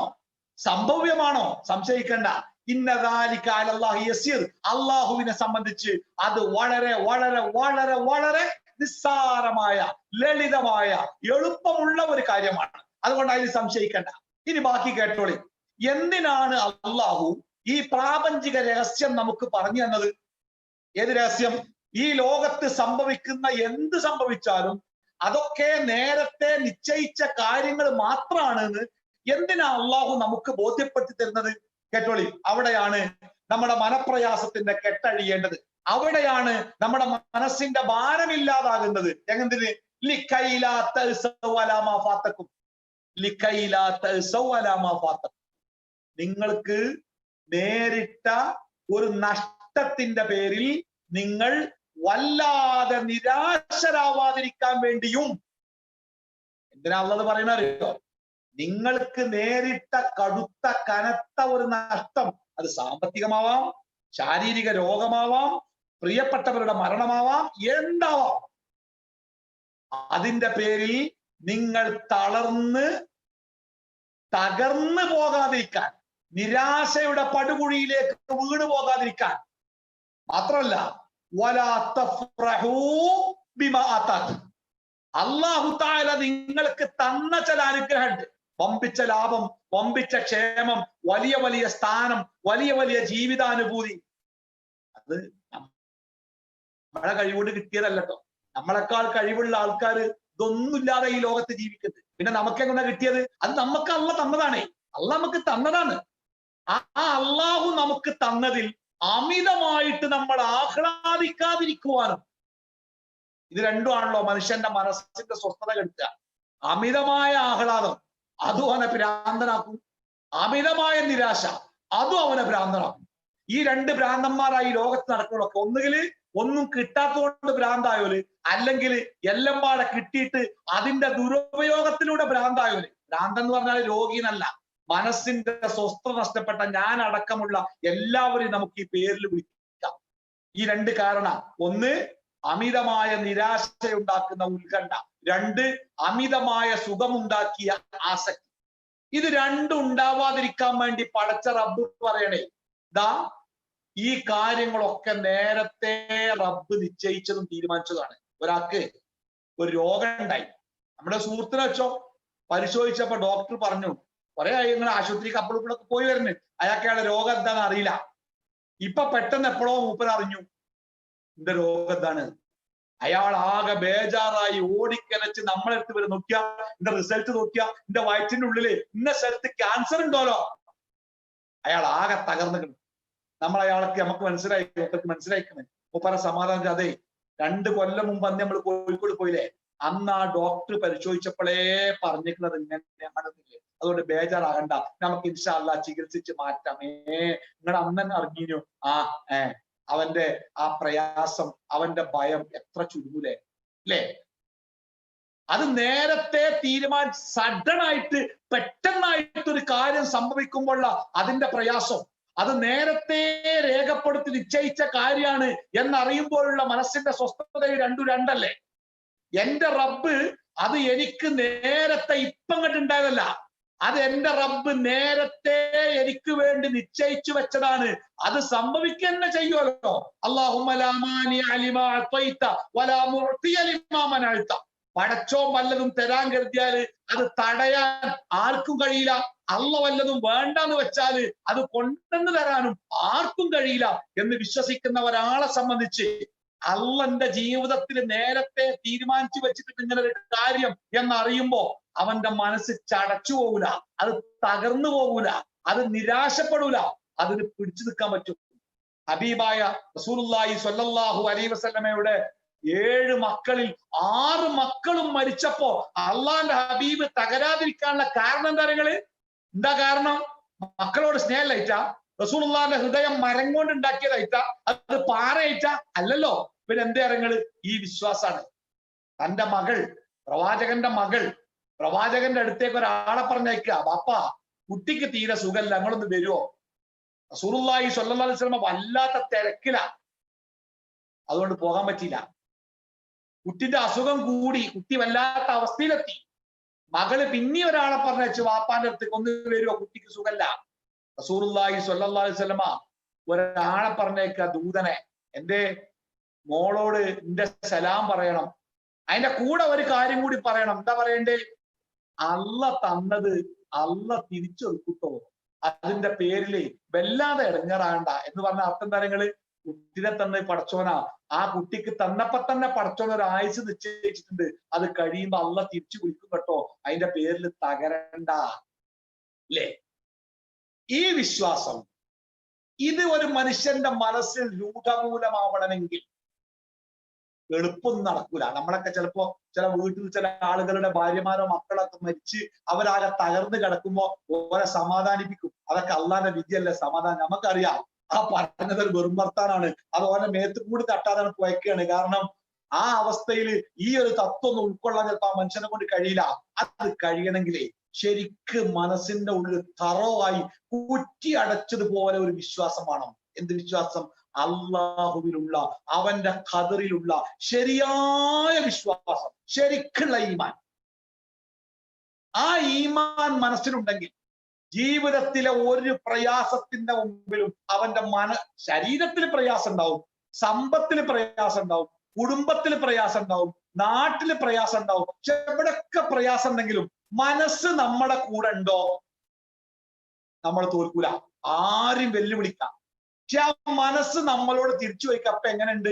മാണ്ടില്ല കഴിഞ്ഞാലോ എന്തിനാണ് ഇനിയിപ്പോ എന്താ കാര്യം? കഴിഞ്ഞില്ലേ, പോയില്ലേ, തോറ്റില്ലേ, ഇനി പുറത്തിറങ്ങാൻ പറ്റുമോ, ആൾക്കാരെ മുഖത്ത് പോക്കാൻ പറ്റുമോ, എന്തായി എന്ന് നമ്മുടെ മനസ്സ് നമ്മളോട് ചോദിക്കാൻ തുടങ്ങിയാലേ പിന്നെ നമ്മൾ ഒറ്റപ്പെട്ട് പിന്നെ ആരുമില്ല. ലോകം മുഴുവൻ എതിർത്താലും നമ്മുടെ മനസ്സിന് ധൈര്യം ഉണ്ടെങ്കിൽ, മനസ്സ് നമ്മുടെ കൂടെ ഉണ്ടെങ്കിൽ നമ്മൾ തോൽക്കൂല. പക്ഷേ ആ മനസ്സ് നമ്മളെ കൈവിട്ടാൽ നമ്മൾ തോൽക്കും. ആ മനസ്സ് നമ്മളെ കൈവിടാതിരിക്കണമെങ്കിൽ അവിടെ അള്ളാഹുവിലുള്ള ശരിയായ വിശ്വാസത്തിന്റെ ഒരാണിക്കല്ലട അടിച്ചു വെക്കാൻ പറ്റണം. അവിടെയാണ് ഈമാൻ. ഈമാൻ എന്ന വാക്കുണ്ടായത് അമ്ന് എന്ന അറബി പദത്തുന്ന. അമ്ന് എന്ന വാക്കിന്റെ അർത്ഥം എന്താ പറയുക? നിർഭയത്വം. ഇസ്ലാം എന്ന പദം ഉണ്ടാക്കിയത് സിൽമ് എന്ന അറബി പദം ഉപയോഗിച്ച സിൽമ് എന്നുള്ള പദത്തിന്റെ അർത്ഥം എന്താ പറയുക? സമാധാനം. അള്ളാഹു നമ്മളെ വിളിക്കുന്നത് ദാറുസലാമിലേക്കാണ്. എന്താ ദാറുസലാം? അത് സൗത്ത് ആഫ്രിക്കയിലെ ഒരു ടൗൺ അല്ല. ദാറുസലാം എന്ന് പറഞ്ഞാല് സമാധാനത്തിന്റെ വീട്ടിലേക്ക് അള്ളാഹു നമ്മളെ വിളിക്കണേ. സമാധാനത്തിന്റെ വീട്ടിലേക്ക് ഒരാളെ കാണുമ്പോ നമ്മൾ അഭിസംബോധന ചെയ്ത് എന്താ നിങ്ങള്? അസ്സലാമു അലൈക്കും, നിങ്ങൾക്ക് അള്ളാന്റെ സമാധാനം ഉണ്ടാവട്ടെ. അഥവാ സമാധാനം കൊണ്ട് വാർത്തെടുത്ത ദീന ഇസ്ലാം മതം. എന്നിട്ട് ആ ഇസ്ലാം മതത്തിന്റെ അനുയായികളായ നമുക്ക് എപ്പോഴാണ് സമാധാനം നഷ്ടപ്പെടുന്നത്? ലോകത്ത് ഏറ്റവും കുറച്ച് ആത്മഹത്യകൾ നടക്കുന്നത് മുസ്ലിം രാജ്യങ്ങളിലാണ്. കേരളത്തിലെ വിവിധ ജില്ലകളിലെ ആത്മഹത്യാ കണക്കുകൾ കൂട്ടി നോക്കിയപ്പോ ഏറ്റവും തോനെ ആത്മഹത്യ ഇടുക്കിയിലൊക്കെ നടക്കുന്നത്. ഏറ്റവും കുറവ് ആത്മഹത്യ നടക്കുന്നത് മലപ്പുറം ജില്ലയിലാണ്. ജനസാന്ദ്രതയിൽ മലപ്പുറം ജില്ല മറ്റു ജില്ലകളെക്കാൾ മേലെയാണ്. എന്നിട്ടും ആത്മഹത്യയുടെ കാര്യത്തിൽ വളരെ കുറവ്. ആ വിഷയത്തെ പറ്റിയുള്ള ഒരു ചർച്ച നടക്കുമ്പോ ഞാൻ ആ ചർച്ച കേട്ടു ടെലിവിഷനിൽ. ആ ചർച്ച നയിക്കുന്ന ഒരു സൈക്യാട്രിസ്റ്റിനോട് ആങ്കർ ചോദിച്ച ചോദ്യം എന്താ അറിയോ? ആത്മഹത്യയും ഒരു മതവും തമ്മിലുള്ള ബന്ധം എന്താണ്? അതിന് അദ്ദേഹം പറഞ്ഞ മറുപടി എന്താ അറിയോ? 2 കാരണങ്ങളാൽ മുസ്ലിങ്ങൾക്കിടയിൽ ആത്മഹത്യ കുറവാണ്. ഒന്ന്, അവരുടെ വിശ്വാസത്തിന്റെ പ്രത്യേകതയാണ്. രണ്ടാമത്തേത്, അവർ അനുഭവിക്കുന്ന സോഷ്യൽ സെക്യൂരിറ്റി. ഒരാൾക്ക് എന്തെങ്കിലുമൊക്കെ പ്രശ്നം ഉണ്ടായാലും അയാളെ സഹായിക്കാനും സംരക്ഷിക്കാനും ഒക്കെ ചുറ്റുഭാഗത്ത് കുറെ ആൾക്കാരുണ്ടാവും മതത്തില്. അതുകൊണ്ട് ഓരോ ഒറ്റക്കായും തോന്നൂല. അതുകൊണ്ട് അത് കുറവാ. കടത്തപ്പെട്ടാലും വീടില്ലെങ്കിലും ഹൃദയ ശസ്ത്രക്രിയ അത് ഇനി ഞാൻ എന്താ കാട്ടുക, ജീവിച്ചിട്ട് കാര്യമല്ലോ, തൂങ്ങല്ലേ എന്ന് പറഞ്ഞ് തൂങ്ങാൻ പോണ്ട. ഓനെ സഹായിക്കാൻ ആ സമൂഹത്തിൽ ആൾക്കാർ റെഡിയാണ്. ഈ സോഷ്യൽ സെക്യൂരിറ്റി, അതേപോലെ അവരുടെ വിശ്വാസത്തിന്റെ പ്രത്യേകത, ഒരിക്കലും താൻ ഒറ്റപ്പെട്ടു പോകുന്നില്ല എന്ന വിശ്വാസം, അത് തൗഹീദിന്റെ ഏറ്റവും വലിയ പ്രത്യേകതയാണ്. നോക്കൂ, മൂസാ നബി അലൈഹിസ്സലാത്തു വസ്സലാം ബനൂ ഇസ്രായേലരെ ഫിർഔനിന്റെ അക്രമത്തിൽ നിന്ന് രക്ഷപ്പെടുത്താൻ വേണ്ടി പാതിരാത്രിയിൽ അവരെയൊക്കെ വിളിച്ചുണർത്തിയിട്ട് മൂസാ നബി പറഞ്ഞു, പോവുക, വേഗം പോവുക, നമുക്ക് ഈ നാട് വിടണം, നേരം പുലരുമ്പോഴേക്ക് ഈ നാട് വിടണം, വേഗം പോരി. കൂടെ കിടക്കുന്ന കുട്ടികളെ നെഞ്ചോട് ചേർത്ത് പിടിച്ച് ഒറ്റമുണ്ടുടുത്ത് അവരെല്ലാവരും മൂസാ നബിയുടെ കൂടെ ഇറങ്ങി രക്ഷപ്പെടാൻ വേണ്ടി വേഗം വേഗം നടന്നു. എത്തിയത് ചെങ്കടലിന്റെ തീരത്ത്. ആർത്തലക്കുന്ന തിരമാലകൾക്ക് മുമ്പിൽ അവർ പകച്ചു നിന്നു. ഇനി അങ്ങോട്ട് പോകും. ആ ചിന്തക്ക് ഒരുപാട് ആയുസുണ്ടായില്ല. ബേക്കിൽ നിന്ന് കുളമ്പടി ശബ്ദം. ഫിർഔൻ തന്റെ പരിവാര പട്ടാള സമേതം ബനൂ ഇസ്രായേലരെ പിടിക്കാനും നശിപ്പിക്കാനും കൊല്ലാനും ഇറങ്ങിയിരിക്കുന്നു. ആ ഫിർഔനിന്റെ പട്ടാളക്കാരുടെയും അതേപോലെ ചെങ്കടലിന്റെയും ഇടയിൽ ഈ ജനത പകച്ചു നിന്നു. ഒരു വേള അവർ മൂസാ നബി അലൈഹി സ്വലാത്തു വസ്സലാമിന്റെ മുഖത്തേക്ക് നോക്കി അവർ ചോദിക്കുന്നുണ്ട്, മൂസേ, എന്തിനാ ഞങ്ങളെ മരണത്തിലേക്ക് കൊണ്ടുവന്നത്? ഒന്നുകിൽ കടലിൽ ചാടി മരിക്കണം, അല്ലെങ്കിൽ പട്ടാളക്കാരന്റെ വാളുകൊണ്ട് മരിക്കണം. പട്ടിണി കിടന്നിട്ടാണെങ്കിലും മൃഗങ്ങളെ പോലെ പണിയെടുത്തിട്ടാണെങ്കിലും ഞങ്ങളുടെ വീടുകളിൽ ആയുസ്സോടുകൂടി ജീവിച്ചിരുന്ന ഞങ്ങളെ എന്തിന് മരണമുഖത്തേക്ക് കൊണ്ടുവന്നു? എന്ത് വഴിയാണ് നമ്മുടെ മുമ്പിലുള്ളത്? എല്ലാ വഴികളും അടഞ്ഞു പോയില്ലേ? അവരുടെ ചോദ്യം. സാധാരണഗതിയിൽ ഒരു മനുഷ്യനാണെങ്കിൽ മൂസാ നബി തകരും, ഞാൻ അങ്ങനെ വിചാരിച്ചിട്ടില്ല, ഇനി എന്താ കാട്ടുക, ഇനി ഒരു നിർവാഹമല്ല എന്ന് പറഞ്ഞ് മൂസാ നബി തകർന്നു പോയെന്നെ. പക്ഷേ മൂസാ നബിയുടെ മനസ്സിലെ വിശ്വാസം ഈ പ്രതിസന്ധിക്ക് പരിഹാരമാകുന്നത് വിശുദ്ധ ഖുർആൻ പഠിപ്പിക്കുന്നില്ലേ? ഖാല, മൂസാ നബി അലൈഹി സ്വലാത്തു വസ്സലാം പറഞ്ഞു, ഖല്ല, ഇല്ല, അവസാനിച്ചിട്ടില്ല, തകർന്നിട്ടില്ല, തോറ്റിട്ടില്ല. ഇന്ന മഈ റബ്ബി, ഇന്ന മഈ റബ്ബി, എന്റെ കൂടെ എന്റെ റബ്ബുണ്ട്, എന്റെ കൂടെ എന്റെ റബ്ബുണ്ട്. സയഹ്ദീൻ, ആ റബ്ബ് എനിക്ക് വഴി കാണിച്ചു തരും. അതാണ് വിശ്വാസം. ഇന്ന മഈ റബ്ബി സയഹ്ദീൻ, എന്റെ കൂടെ എന്റെ റബ്ബുണ്ട്. ആരാണ് ഈ റബ്ബ് തരങ്ങള്? നമ്മൾ വഴിക്കെന്ന് വില കൊടുത്ത് വാങ്ങിയതല്ല, സർവീസ് ചാർജ് കൊടുത്തിട്ട് നമ്മളെ സഹായിക്കാൻ വേണ്ടി കൂടെ നിർത്തിയതല്ല. പിന്നെ ഒന്നിനും പറ്റാത്ത അറപ്പുളവാക്കുന്ന ഒരു ബീജകണമായി ഉമ്മയുടെ വയറ്റിലേക്ക് തെറിച്ചു വീണത് മുതൽ പതുക്കെ പതുക്കെ കണ്ണുകൊണ്ട് കാണാത്ത വലിപ്പത്തിൽ നമ്മുടെ സൃഷ്ടിപ്പ് ആരംഭിച്ച് ഇന്ന് നമ്മൾ കാണുന്ന ഈ അവസ്ഥയോളം നമ്മളെ കൃത്യമായി വളർത്തി വലുതാക്കി സംരക്ഷിച്ച ആ റബ്ബുണ്ടല്ലോ, വദൂദ്, സ്നേഹനിധിയായ റബ്ബ്, അവനുണ്ട് എന്റെ കൂടെ, അവൻ എന്നെ കൈവിടുകയില്ല. ഒരു പഞ്ചായത്ത് മെമ്പർ അല്ല, ആരവന്റെ ഒപ്പമുള്ള പരിചയമുള്ളത് ആരാ? എനിക്ക് ഇവിടുത്തെ പഞ്ചായത്ത് മെമ്പറെ പരിചയമുണ്ട്, അല്ലെങ്കിൽ പഞ്ചായത്ത് പ്രസിഡന്റിനെ പരിചയമുണ്ട്, MLA പരിചയമുണ്ട്, മന്ത്രിയെ പരിചയമുണ്ട്. അതൊന്നുമല്ല, പ്രപഞ്ച സൃഷ്ടാവായ റബ്ബ് എന്റെ കൂടെയുണ്ട്. പിന്നെ ഞാൻ എന്തിനു ഭയപ്പെടണം? ഇന്ന മഈ റബ്ബി, ഇന്ന മഈ റബ്ബി സയഹ്ദീൻ, ആ റബ്ബ് എനിക്ക് വഴി കാണിച്ചു തരുമെന്ന വിശ്വാസം. അല്ലേ? തൗർ ഗുഹയിൽ അബൂബക്കർ സിദ്ദീഖ് റളിയല്ലാഹു അൻഹുവിന്റെ മടിയിൽ തലവെച്ച് റസൂലുള്ളാഹി സ്വല്ലല്ലാഹു അലൈഹി വസല്ലം കിടക്കുക. ഹിജ്റന്റെ സമയം. 1000-100 ഒട്ടകം ഇനാം പ്രഖ്യാപിച്ചിരിക്കുന്നു പ്രവാചകന്റെ അബൂബക്കറിന്റെ തലയെടുത്താൽ. അതും തെരഞ്ഞ് നാനാഭാഗത്തേക്കും ആളുകൾ വന്നിട്ടുണ്ട്. അബൂബക്കറും പ്രവാചകനും ഇരിക്കുന്ന ഗുഹാമുഖത്തുകൂടി വാളും തൂക്കിപ്പിടിച്ച് അവർ അങ്ങോട്ടും ഇങ്ങോട്ടും നടക്കുന്നുണ്ട്. ഒരാളൊന്ന് കുനിഞ്ഞു നോക്കിയാലേ, കോഴിക്കൂട്ടിക്ക് നോക്കിയ പോലെ നോക്കിയാൽ ഇവരെ കാണും. അതുകൊണ്ട് തന്നെ അബൂബക്കർ പേടിച്ചു. റസൂലേ, നമ്മളെ കഥ കഴിഞ്ഞിട്ടോ, ഒരാളൊന്ന് കുമ്പിട്ട് കാണിൽ ഉള്ളിക്ക് നോക്കിയാൽ നമ്മളെ കാണൂലേ? അവരെത്രങ്ങാനും ആൾക്കാരാ, നമുക്ക് എന്തേലും ചെയ്യാൻ പറ്റുമോ? നമ്മളെ കഥ കഴിഞ്ഞില്ലേ? നബി സല്ലല്ലാഹു അലൈഹി വസല്ലമ ഭയലേശമന്യേ പറഞ്ഞ മറുപടി എന്താണെയോ? അബൂബക്കറെ പേടിക്കണ്ട, നമ്മൾ 2 ആളല്ല, 3 ആളുണ്ട്. മൂന്നാമത്തെ ആള് എന്തിനും കഴിവുള്ളവരാ. പിന്നെ എന്തിനാ ഈ പേടിക്കുന്ന അബൂബക്കറെ? ഈ വിശ്വാസം. എന്റെ പ്രിയപ്പെട്ടവരെ, ഞാൻ അവസാനിപ്പിക്കുമ്പോ എനിക്ക് ഈ വിഷയം പറഞ്ഞ് അവസാനിപ്പിക്കണമല്ലോ. വിശ്വാസം നൽകുന്ന നിർഭയത്വം ഇതാണ്. നമ്മുടെ ജീവിതത്തിൽ സംഭവിക്കുന്ന മുഴുവൻ കാര്യങ്ങൾ അത് നമ്മെ സംബന്ധിച്ച് പ്രത്യക്ഷത്തിൽ ഗുണകരമാവാം, ദോഷകരമാവാം. പ്രത്യക്ഷത്തിൽ ഖൈറാവാം, ഷർറാവാം. പ്രത്യക്ഷത്തിൽ നേട്ടമാവാം, നഷ്ടമാവാം. നമ്മളെ കണക്കിൽ നഷ്ടാണെന്ന് പറയുന്ന കാര്യം ചിലപ്പോ നമുക്ക് ലാഭമായി, നമ്മുടെ കണക്കിൽ ലാഭമായി തോന്നുന്ന ചില കാര്യങ്ങളിൽ പിന്നെ നമുക്ക് നഷ്ടാവലുണ്ട്. അതുകൊണ്ട് ആത്യന്തികമായ ലാഭനഷ്ടങ്ങൾ ഇപ്പൊ നമുക്കറിയില്ല. എന്നാലും നമ്മൾ ലാഭമായും നഷ്ടമായും വിലയിരുത്തുന്ന കാര്യങ്ങളുണ്ടല്ലോ, അതെ, അത് പടച്ച റബ്ബ്, നമ്മുടെ സൃഷ്ടാവായ റബ്ബ്, നമ്മളോട് അങ്ങേയറ്റം കരുണ കാണിക്കുന്ന റബ്ബ്. ഇപ്പൊ നോക്കി നിങ്ങൾ, കോവിഡ് രോഗം അതിന്റെ മൂർധന്യാവസ്ഥയിലെത്തിയാല് ശ്വാസം കഴിക്കാൻ പ്രയാസമാണ്. അപ്പൊ നമ്മളെ ഹോസ്പിറ്റലിൽ കൊണ്ടുപോകും, വെന്റിലേറ്ററിലിടും, ഓക്സിജൻ തരും, വേറെ മരുന്നൊന്നുമില്ല. നേരം വെളുത്തപ്പോ സുഖമായി, പോകാൻ നേരത്തെ ബില്ല്, എന്തേ മരുന്നൊന്നും തന്നിട്ടില്ലല്ലോ, പിന്നെ എന്തിനാ ബില്ല്? അതെ, ഒരു രാത്രി വെന്റിലേറ്ററിലായിരുന്നു, ഞങ്ങളാ നിനക്ക് ഓക്സിജൻ തന്നേ. ഒരു രാത്രി അവർ നമുക്ക് ഓക്സിജൻ തന്നതിന്റെ ബില്ല് എത്ര കാലായി നമ്മൾ ശ്വസിക്കാൻ തുടങ്ങിയിട്ട് ഫ്രീ ആയിട്ട്. ഇതുവരെ നമ്മുടെ റബ്ബ് നമ്മളേക്കത് വല്ലതും വാങ്ങിക്കണോ? ഒരു കുപ്പി വെള്ളത്തിന് നമ്മുടെ നാട്ടിലെ വില എത്രയാ? ഇന്ത്യയില്, കേരളത്തില് 1 ലിറ്റർ വെള്ളത്തിന്റെ വില 16 റുപ്യ. 16 റുപ്യ 1 ലിറ്ററിന്. എന്റെ വീട്ടിലെ വാട്ടർ ടാങ്കില് മിനിമം ഒരു ദിവസം ഒരു ടാങ്ക് വെള്ളം വേണം. 1000 ലിറ്ററിന്റെ ടാങ്കാണ്. അഥവാ ഒരു ദിവസം എന്റെ ടാങ്കിലൂടെ ഞാൻ ഉപയോഗിക്കുന്നത് 16,000 രൂപയുടെ വെള്ളം.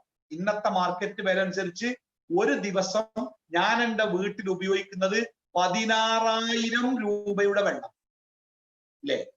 അങ്ങനെ ഒരു മാസം കണക്കൂട്ടി വെക്കും, ഒരു കൊല്ലം കണക്കൂട്ടി വെക്കും, നമ്മുടെ ആയുസ്സൊന്ന് കണക്കൂട്ടി വെക്കും. ഇതുവരെ പടച്ച റബ്ബ് 10 പൈസ നമ്മളേക്കൊന്ന് വാങ്ങിക്കണോ?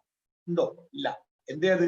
വദൂദ്, കരുണാവാരതിയായ കനിവിന്റെ അങ്ങേ തലക്കലുള്ള എന്റെ റബ്ബ്. ആ റബ്ബ് നിന്നോട് പകയില്ല, ദേഷ്യല്ല. ഞാനിങ്ങനെ വറവ് ചട്ടിയിലെ കടുക് പോലെ പൊട്ടിത്തെറിച്ച് വേദന കൊണ്ട് പൊളഞ്ഞ് കഷ്ടപ്പെട്ട് ഇടങ്ങേറാകുന്നത് കണ്ടിട്ട് ആകാശത്ത് നിങ്ങൾ നോക്കിയിട്ട് ഓന്റെ ഇടങ്ങേറ് കണ്ടില്ലേ, ഓന്റെ കണ്ണീര് കണ്ടില്ലേ, അതുകൊണ്ട് സന്തോഷിക്കുന്ന റബ്ബല്ല എന്റെ റബ്ബ്. അങ്ങേയറ്റത്തെ കാരുണ്യവാൻ, അങ്ങേയറ്റത്തെ ദയാലു, എന്നെ ഏറ്റവുമേറെ, എന്റെ വാപ്പാനേക്കാളേറെ അമ്മാനേക്കാളേറെ എന്നെ സ്നേഹിക്കുന്ന എന്റെ റബ്ബ്. ആ റബ്ബ എനിക്ക് തന്നെ. അപ്പൊ എന്തിനേക്കാറ്? എന്താ സംശയം? എന്റെ ഹൈറിന് വേണ്ടി, എന്റെ ഹൈറിന് വേണ്ടി, എന്റെ പാപമോചനത്തിന് വേണ്ടി, എന്റെ സ്വർഗപ്രവേശനത്തിന് വേണ്ടി, എന്റെ ഈമാന്റെ ശക്തി കൂടാൻ വേണ്ടി, അള്ളാഹ്ക്കിനോടുള്ള ഇഷ്ടം കൂടാൻ വേണ്ടി. അല്ലാതെ എന്നോട് വെറുപ്പുണ്ടായിട്ടല്ല, എന്നോട് സ്നേഹം കൊണ്ടാ. അല്ലേ? ഈ പരീക്ഷണങ്ങളും കഷ്ടപ്പാടൊക്കെ എന്റെ പാപങ്ങൾ പൊറുക്കും, എന്റെ തെറ്റുകളിൽ നിന്ന് രക്ഷപ്പെടുത്തും, സ്വർഗത്തിൽ എനിക്ക് പദവി തരും, എനിക്ക് കൂലി തരും. അത് മനസ്സിലാക്കിയാലേ പിന്നെ ഈ ലോകത്ത് പ്രയാസം വരുമ്പോ നമ്മൾ തകരൂല, നമ്മൾ തളരൂല, നമ്മൾ നിരാശരാവൂല. ഇത് എന്നെ സ്നേഹിക്കുന്ന എന്റെ റബ്ബ് തന്നെ, എന്റെ ശത്രു അല്ല. അങ്ങനെ പേടിക്കണം. ഇതിന്റെ ശത്രുവിന്റെ ഒരു എനിക്കെതിരെയുള്ള പടനീക്കമാണ്, കരുനീക്കമാണ് എന്നൊക്കെ ഉണ്ടെങ്കിൽ പേടിക്കണം. ഇതങ്ങനെയല്ല. നമ്മുടെ വാപ്പിയും റസൂലുള്ളാഹി സ്വല്ലല്ലാഹു അലൈഹി വസല്ലം പറഞ്ഞത്, അല്ലാഹു അർഹമു ബിഇബാദിഹി മിൻ നാരിഹി ബിവലദിഹാ. എന്താ പറഞ്ഞേ? ഒരു കഥല്ല, ചരിത്രത്തില് യുദ്ധത്തില് തടവുകാരിയായി പിടിച്ചു കുറെ ആൾക്കാരെ. ഓരെ എന്താ ചെയ്യാ? ചിലപ്പോ അടിമകളാക്കും, ചിലപ്പോ ഓരെ കൊല്ലും. രണ്ടവസ്ഥ ഉണ്ടാവുക, ഒന്നുകിൽ കൊല്ലും അല്ലെങ്കിൽ അടിമയാക്കും. അങ്ങനെ പിടിക്കപ്പെട്ട കൂട്ടത്തിൽ ഒരു പെണ്ണുണ്ട്, ഇങ്ങനെ പരക്കം പാഞ്ഞു കൊടുക്കുക. എന്താ അറിയോ? ഓളെ കുട്ടിനെ കാണാനല്ല, യുദ്ധത്തിന്റെ ബേജാറില് ഓളെ കുട്ടിനെ കാണാനല്ല. പിന്നെ എപ്പോഴോ ഓളെ കുട്ടിനെ കിട്ടി. കുട്ടിനെ കിട്ടിയപ്പോ കുട്ടിനെ കണ്ട് എടുത്തിട്ട് നെഞ്ചോട് ചേർത്തിട്ട് ആ സ്ത്രീ എന്തൊക്കെയോ കരയെ ചിരിക്കെ. ഏതാനും നിമിഷത്തെ ജീവിതമുള്ളൂ, ഒന്നുകിൽ അടിമയായിട്ടേലും കൊണ്ടുപോകും, ഇല്ലെങ്കിൽ കൊല്ലും. പക്ഷെ ആ സമയത്ത് പോലും തന്റെ കുട്ടിയെ നെഞ്ചോട് ചേർത്ത് പിടിച്ചുകൊണ്ട് ആ സ്ത്രീ കാണിച്ച സന്തോഷം. റസൂലുള്ളാഹി സ്വല്ലല്ലാഹു അലൈഹി വസല്ലമ ഇത് കണ്ടുകൊണ്ട് നിൽക്കുന്ന സഹാബത്തിനോട് പറഞ്ഞേ, സ്വഹാബത്തെ നിങ്ങൾ കണ്ടോ? അത് കണ്ടു. എന്തേ കണ്ടത്? ഒരു മനുഷ്യന് മറ്റൊരു മനുഷ്യനോടുള്ള സ്നേഹത്തിന്റെ പാരമ്യത. റസൂൽ ചോദിക്കണേ, ആ അമ്മ ഈ ജീവിതം അവസാനിക്കുന്ന ഘട്ടത്തിലും തന്റെ കുട്ടിയുടെ ചുണ്ടിലേക്ക് അവസാനമായി തന്റെ അമ്മിഞ്ഞപ്പാല് വെച്ചു കൊടുത്താൻ കഴിഞ്ഞപ്പോ ആ അമ്മക്കുണ്ടായ നിർവൃതി ഉണ്ടല്ലോ, ആ ഉമ്മ ആ കുട്ടിനെ ഒരു കത്തുന്ന തീയിലേക്ക് എറിയും എന്ന് നിങ്ങൾ വിചാരിക്കുന്നുണ്ടോ? ഇല്ല നബിയെ. എന്നാ കേട്ടോളി, ആ ഉമ്മക്ക് ആ കുട്ടിയോടുള്ള സ്നേഹം എത്രയാണോ അതിനേക്കാൾ അല്ലാഹു അർഹമു ബിഇബാദിഹി, ഇതിനേക്കാൾ തന്റെ അടിമകളോട് കരുണയുള്ളവനാകുന്നു അള്ളാഹു. ആ കരുണയുള്ള അള്ളാഹുവാണ് എന്റെ ജീവിതത്തിൽ ഈ കടം, ഈ ബുദ്ധിമുട്ട്, ഈ നഷ്ടം, ഈ രോഗം, ഈ കുടുംബ പ്രശ്നം, ഈ പറഞ്ഞാൽ കേൾക്കാത്ത മക്കള്, അനുസരണമില്ലാത്ത ഭാര്യ ഭർത്താവ്, ഈ അയൽവക്കക്കാരുടെ ബുദ്ധിമുട്ട്, ഈ ഭരണ പ്രതിസന്ധി, നാട്ടിലെ പ്രവാസിയുടെ പ്രതിസന്ധി, ഇതൊക്കെ എനിക്ക് തന്നതേ ഈ അള്ളയാണ്. ഏതല്ല? എന്നെ മറ്റാരെക്കാളേറെ സ്നേഹിക്കുന്ന അള്ളാഹ്. എന്തിനാണ്? അതിലൂടെ എന്റെ ജീവിതത്തെ സ്ഫുടം ചെയ്തെടുക്കുവാൻ. റസൂലുള്ളാഹി സ്വല്ലല്ലാഹു അലൈഹി വസല്ലമ പറഞ്ഞു, ഭൂമിയിൽ നിന്നും കുഴിച്ചെടുക്കുന്ന അയിരുണ്ടല്ലോ, ഇരുമ്പിന്റെയും സ്വർണത്തിന്റെയും ചെമ്പിന്റെ ഒക്കെ അയിരുകള്, അതെങ്ങനെ ശുദ്ധിയാക്കല്? അതിശക്തമായ ചൂടിലൂടെ, മർദ്ദത്തിലൂടെ കടത്തിവിട്ട് അഴുക്കുകളൊക്കെ ഉരുക്കിക്കളഞ്ഞ് ആ ലോഹത്തിനെ മാത്രം കണ്ട് എടുക്കൂലേ? ആ ഉദാഹരണം ഇന്നിപ്പോ നമുക്കത് കാണാൻ പാടാ. പക്ഷെ അന്ന് 1400 കൊല്ലം മുമ്പ് റസൂലുള്ളാഹി സ്വല്ലല്ലാഹു അലൈഹി വസല്ലമ ഈ ഉദാഹരണം പറഞ്ഞേ. ലോഹത്തിനെ ശുദ്ധീകരിക്കാൻ വേണ്ടി ശക്തമായ ചൂടിലൂടെ കടത്തിവിടുന്നത് പോലെ സത്യവിശ്വാസിയായ ഒരു മനുഷ്യന്റെ ജീവിതത്തിൽ അവൻ ചെയ്തു പോയ പാപങ്ങളെ ഉരുക്കിക്കളഞ്ഞ് അവനെ സംശുദ്ധനാക്കാൻ വേണ്ടി കഠിനമായ പരീക്ഷണത്തിലൂടെ അള്ളാഹു അവന്റെ ജീവിതത്തെ കടത്തിവിടും. മനസ്സിലായോ? ഇത് വെറുതെ അല്ല, ഇതുകൊണ്ട് നമുക്ക് നേട്ടമുള്ളേ. പിന്നെ എന്തിനാ നമ്മൾ അസ്വസ്ഥരാവണേ? പിന്നെ എന്തിനാ നമ്മൾ നിരാശരാവണേ? പിന്നെ എന്തിനാ നമ്മൾ ആത്മഹത്യയെ കുറിച്ച് ആലോചിക്കണേ? ഇല്ലേ? ഒക്കെ ഹൈറ, അതിലൊക്കെ ഹൈറ.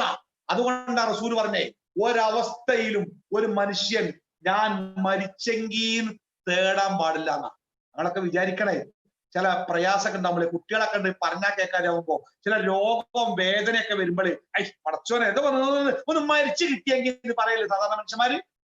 റസൂൽ പറയണേ അങ്ങനെ പറയാൻ പാടില്ല. പിന്നെ ചില രോഗമൊക്കെ വന്നിട്ട് നോക്കാനും ആളില്ല, ചികിത്സിക്കാനും ആളില്ല, മലമൂത്ര വിസർജ്യത്തിലൊക്കെ കടന്ന് പുഴുവരിച്ച് എല്ലാവർക്കും ഒരു ഭാരമായി വെറുപ്പായി മാറുന്ന സമയത്തെ ചിലപ്പം മരിച്ചെങ്കിലാണ് പറഞ്ഞു പോകും. അത്തരം സന്ദർഭങ്ങളിൽ പോലും എന്തേ പറയാൻ പാടുള്ളൂ? അല്ലാഹുമ്മ ഹീനി ഇദാ കാനത്തിൽ ഹയാത്തു ഖൈറൻ ലീ.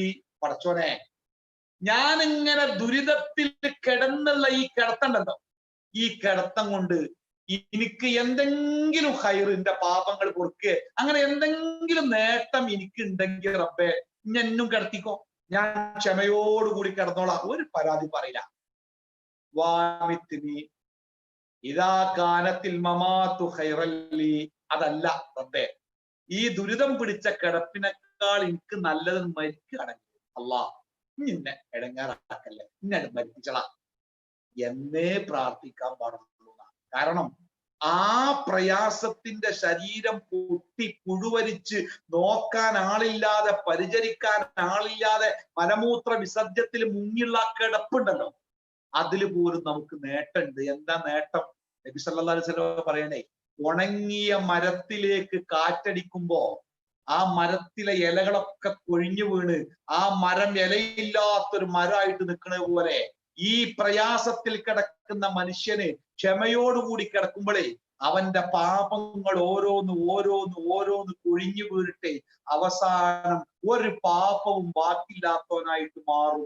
ഒരു വേദന, ഒരു പുറം വേദന, ഒരു ഊരവേദന, കാൽമുട്ടിനൊരു വേദന, ഒരു തലവേദന, ഇത്തരം മരുന്ന് കുടിച്ചിട്ടും ചികിത്സിച്ചിട്ടും മാറുന്നില്ല. എന്തിനാ പടച്ചോൻ എന്നെങ്ങനെ ഇടങ്ങാറാക്കണേ? ഇടങ്ങാറാക്കല്ല. നമ്മളെ റബ്ബ് സ്നേഹിക്കണേ.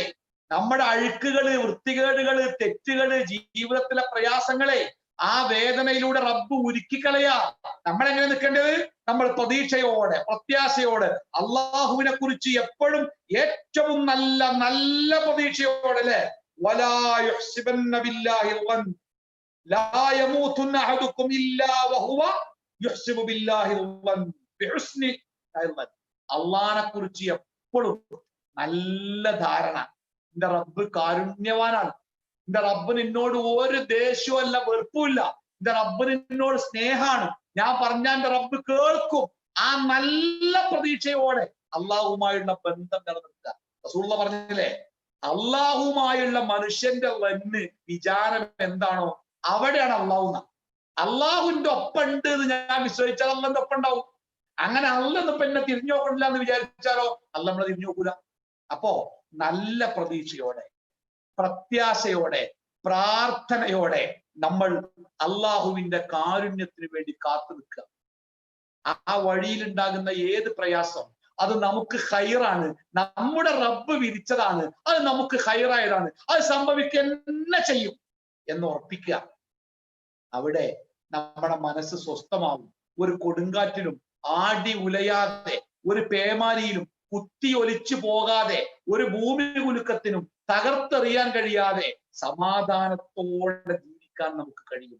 അതാണ് ഇസ്ലാം ഒരു മനുഷ്യന് കൊടുക്കുന്ന സമാധാനം. അതാണ് ഈമാൻ ഒരു മനുഷ്യന് കൊടുക്കുന്ന സമാധാനം. പ്രത്യേകം ഒരു കാര്യം അള്ളാഹ് പറഞ്ഞിട്ടുണ്ട്, ഈമാൻ കൊണ്ട് സമാധാനം കിട്ടണമെങ്കിലേ ആ ഈമാന്റെ കൂടെ ശിർക്കിന്റെ ഒരു തരി ഉണ്ടാകരുത്. എന്താണ്? എല്ലാം അള്ളാഹു മാത്രാണ്, ഒരാൾക്കും അതിൽ ഒരു പങ്കുമില്ല. വേറെ ആർക്കെങ്കിലും ഒരു പങ്ക് നമ്മൾ വകവെച്ച് കൊടുത്താലേ പിന്നെ നമ്മൾ അയാളെ പ്രസാദിപ്പിക്കണം, അയാളെ സന്തോഷിപ്പിക്കണം, അയാളെ പേടിക്കണം, ഇടങ്ങേറങ്ങാണ്.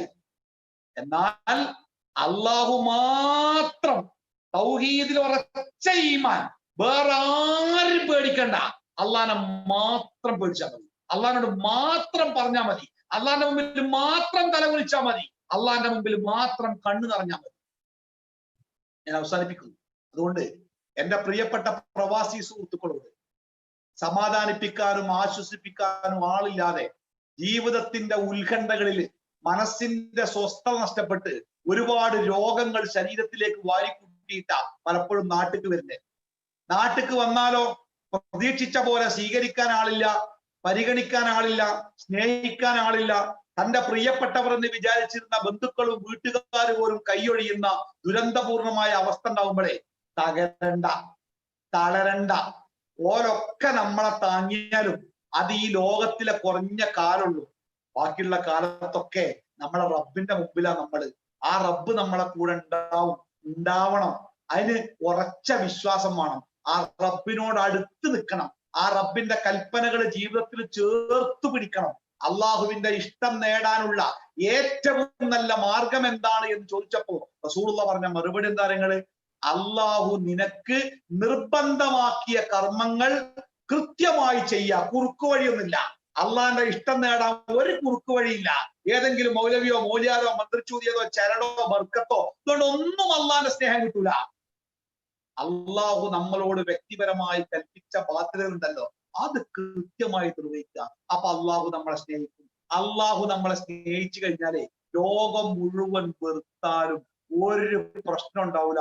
നമുക്ക് സമാധാനത്തോടെ കിടന്നുറങ്ങാം, സമാധാനത്തോടെ ജീവിക്കാം. അതെ, വിശ്വാസമാണ് മനുഷ്യന് ശരിയായ സമാധാനം കൊടുക്കുക. പണവും പ്രതാപവും അധികാരവുമുള്ള അങ്ങനെ വലിയ വലിയ ആളുകള്, വലിയ വലിയ ആരാധകരുള്ള കലാകാരന്മാരൊക്കെ ജീവിതം ഒരു കയറിന്റെ അറ്റത്ത് അവസാനിപ്പിക്കുന്നതേ ഭൗതിക സാഹചര്യങ്ങൾ ഇല്ലായിട്ടല്ലോ, സമാധാനം ഇല്ലായിട്ട് തന്നെ. മനസ്സിന്റെ ആ ഉത്കണ്ഠക്ക് അറുതി വരാത്തത് കൊണ്ട് ഇന്ന് ലോകത്ത് ജീവിക്കുന്ന ഒട്ടുമിക്ക മനുഷ്യന്മാരും രോഗികളാണ്. ആ രോഗം മാനസികമായ രോഗമാണ്, പ്രതിസന്ധിയാണ്, പ്രശ്നമാണ്. ഉറക്കം വരുന്നില്ല, പലജാതി പ്രശ്നമാണ്. സമാധാനത്തോടെ ഉറങ്ങാം, ജീവിക്കാം. എന്താ അറിയോ? ശരിക്ക് അള്ളാഹനെ മനസ്സിലാക്കുക, ഇസ്ലാം മനസ്സിലാക്കുക, അത് ഉൾക്കൊള്ളുക. അള്ളാഹു സുബ്ഹാനഹു വ തആല സമാധാനത്തോടെ ജീവിക്കാൻ സാധിക്കുന്ന മുഅ്മിനീങ്ങളിൽ നമ്മളെ ഒക്കെ ഉൾപ്പെടുത്തി അനുഗ്രഹിക്കുമാറാവട്ടെ. ജീവിതത്തിന്റെ ഏത് കൊടിയ പരീക്ഷണത്തിലും അള്ളാഹുവിന്റെ ദീനിനെ മുറുകെ പിടിച്ച് ചേർത്ത് പിടിച്ചുകൊണ്ട് ജീവിക്കാൻ അള്ളാഹു നമുക്ക് എല്ലാവർക്കും ഭാഗ്യം നൽകുമാറാവട്ടെ. അള്ളാഹുവിന്റെ ദീനിനോടുള്ള ബാധ്യതകൾ പുലർത്തിക്കൊണ്ട് ഈ പ്രയാസകാലത്തും അള്ളാഹുവിന് ഇഷ്ടപ്പെട്ടവരായി ജീവിക്കാൻ അള്ളാഹു നമുക്ക് എല്ലാവർക്കും തൗഫീഖ് നൽകുമാറാവട്ടെ. താങ്ങാൻ കഴിയാത്ത പ്രയാസങ്ങളിൽ നിന്ന്, പരീക്ഷണങ്ങളിൽ നിന്ന് അള്ളാഹു നമ്മളെയൊക്കെ കാത്തു രക്ഷിക്കുമാറാവട്ടെ. മാരകമായ രോഗാവസ്ഥകളിൽ നിന്ന് അള്ളാഹു നമ്മളെയൊക്കെ കാക്കുമാറാവട്ടെ. രോഗം ബാധിച്ച് കഷ്ടപ്പെടുന്ന സഹോദരന്മാർക്ക് അള്ളാഹു എത്രയും പെട്ടെന്ന് ശിഫ നൽകുമാറാവട്ടെ. തൗബ ചെയ്യാൻ പോലും സമയം കിട്ടാത്ത പെട്ടെന്നുള്ള മരണങ്ങളിൽ നിന്ന് അള്ളാഹു നമ്മളെയൊക്കെ കാക്കുമാറാവട്ടെ. മറ്റുള്ളവർക്ക് മുമ്പിൽ തല കുനിഞ്ഞു പോകുന്ന കടബാധ്യതകളിൽ നിന്ന് അള്ളാഹു നമ്മളെ കാത്തു രക്ഷിക്കുമാറാവട്ടെ. റബ്ബനാ ആതിനാ ഫിദ്ദുനിയ ഹസന വഫിൽ ആഖിറതി ഹസനതൻ വഖിനാ അദാബന്നാർ. വസല്ലല്ലാഹു അലാ മുഹമ്മദിൻ വഅലാ ആലിഹി വസഹ്ബിഹി അജ്മഈൻ. അൽഹംദുലില്ലാഹി റബ്ബിൽ ആലമീൻ. അസ്സലാമു അലൈക്കും വറഹ്മത്തുള്ളാഹി